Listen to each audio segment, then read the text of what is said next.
I'm fighting with Dad. Dad's fighting with Carl. In my family, it's almost like protocol. Really, most of their issues could easily be resolved. The politics could be sorted at counselling and phone calls, not at weddings, christenings, anniversaries and funerals. Because with my lot, drinking feelings seem to inspire brawls of the type that would fucking wreck entire town halls. We're a funny bunch, we can't keep it short, sweet and simple without reaching and creeping in the next man's temple.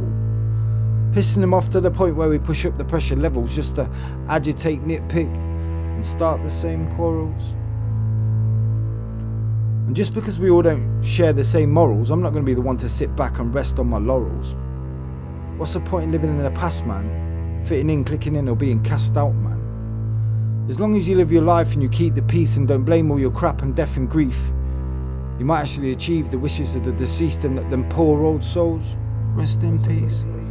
So, please, move on and pick up all them pieces. Take some big deep breaths and iron out the creases. Because if you died, would you want us all to feel like shit and reside in the world's deepest, darkest pit? And if you are stuck in the dark depths of true despair, show them that have gone that you actually do care. Because I'll be rolling in my grave and pulling out my hair, wondering how some of us look like they cheat to waste air. And how can we feel it's in the slightest bit fair to be so crushed by life because somebody isn't there, physically or in the body visually, shouldn't mean they can't affect you mentally or positively. Especially if they've been a huge part of your history. Dying in vain to anybody should definitely be a mystery. Which is the philosophy that I think has helped me get through the pain of losing my uncle and auntie. My friends, my nans, my granddads and my mom. Because in my mind, these people should always live on. I think they're why I'm this man on this mission to get this family back together and out of this prison. Of these dark undercurrents of superstition of who loves who and who's in whose clique. Honestly, truthfully, who gives two shits? Not me, because it doesn't make sense or fit. And neither do I in the end of this verse, but before I take my last journey in a hearse. My mum was the youngest of 8 kids who nearly all had kids. So you can imagine how big and fucking mental that family is.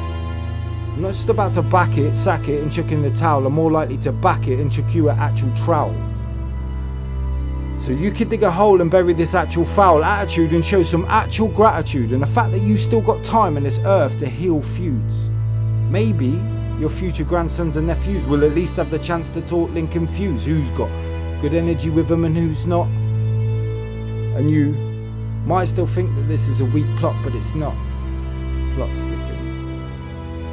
Half of this stuff that's got written is more about how I'm in pain and grief stricken.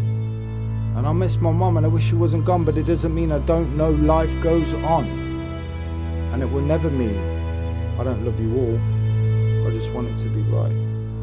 Like, why can't we go back like it was before? Before we had to pretend. I said, why can't it go like it was before? Before we had any problems and we had to mend.